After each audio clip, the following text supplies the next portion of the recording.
Idol, may ano tayo. Bili tayo ng ulam natin para may baon natin mamayang gabi. Bili ako ng pusit.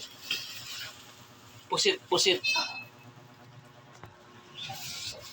Bili na ako ng bumbay. Malang bumbay ngayon, luya. Saka kamatis. Kamatis, luya.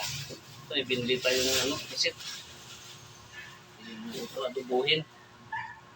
Adobo. Mga idol, bumili tayo ng kaso 150 to. Dubuhin natin to.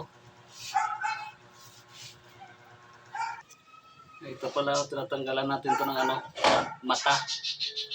Ito yung sa bunganga ba. Ito yan. Tanggal natin dito sa bunganga. Tigas kasi ito. Tapos yung itong niya sa likod, yung pinaka-straw. Pero mga idol, tanggalin natin to kasi matigas to pag kinain.